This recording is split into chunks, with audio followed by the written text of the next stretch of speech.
I just saw the Tom and Jerry movie most of the way through.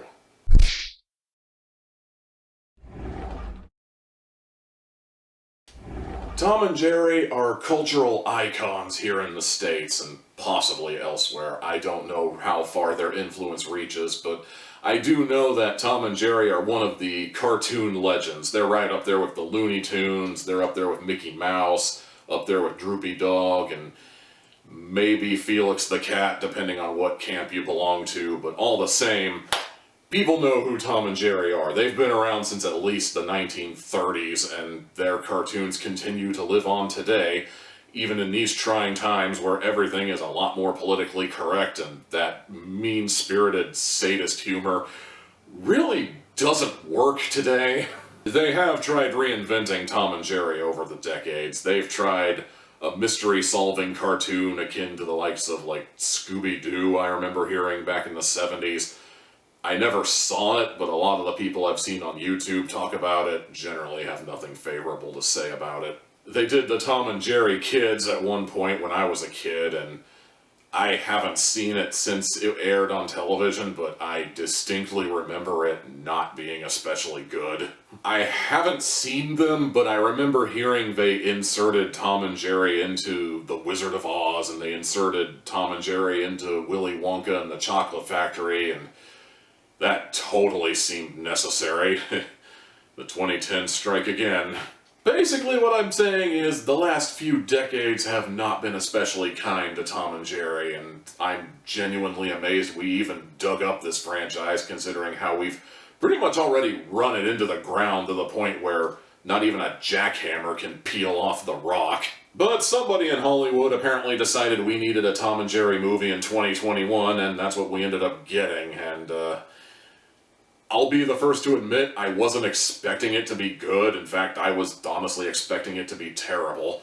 And for some reason, I ended up watching it, and I can't say that it's good, but I can't say it's terrible either. It's just there, honestly.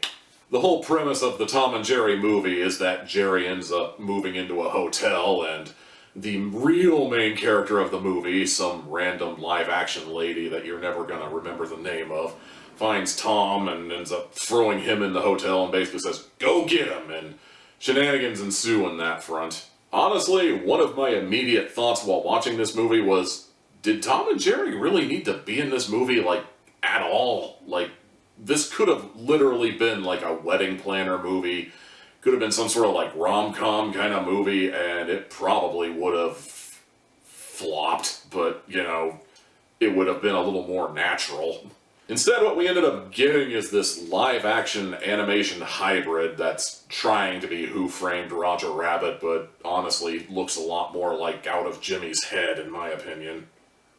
Do you even remember Out of Jimmy's Head? It's a cool idea that all the animals in the movie are animated, like, you know, all the dogs, all the cats, all the mice, they're all cartoon characters, but all the humans and the world around them is live action. That's a really cool idea, I'll give you, but it honestly, at the same time, just did not look good in the way they did it in this movie. Like, it's hard for me to explain because I'm not a real animation connoisseur these days. Like, I like anime, I like some animated shows, but I don't cut my teeth on animation like some people on YouTube, and I tend to let a lot go, and I tend to have a few hang-ups about other stuff, and in this case, I didn't really like the animation in this movie. I don't know what it was, like, just eh. But you take away the complaints I have personally about, like, the whole animated animals in a live-action world and the fact that Tom and Jerry really didn't need to be in this movie, and the movie overall is just eh.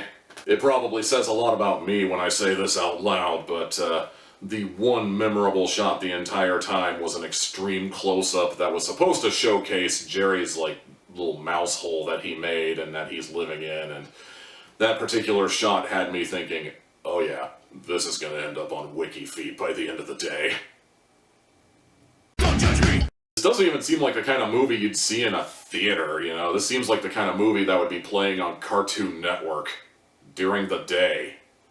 Not that there's anything wrong with that necessarily, but like, you know, if it was made specifically for Cartoon Network, I probably wouldn't even be talking about it right now. It'd just be, whatever. But this actually got a theatrical release simultaneously with HBO Max, because that's how we're doing movies right now in the pandemic, but I digress. You know, it's like, this just felt unnecessary. And yes, as I said at the beginning of the video, I didn't finish this movie, and it's not even because of any, like, revulsion or anything like that. It's just because there was just so much meh in this movie that, like, I felt no desire to really finish, because there's, like, you already know how this movie is going to end, you know? It's like, it's not captivating, it's not an interesting story. About 99% of the jokes fall flat, and frankly, it's just eh.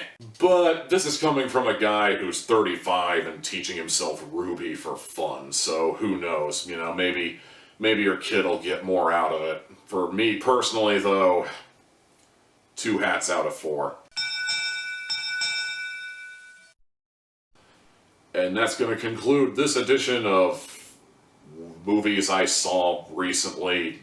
I need a better name for this series, but in the meantime, like, comment, subscribe, follow me on Twitter at TommyTealHat, ring the bell for all the stuff that does, and I will see you next time.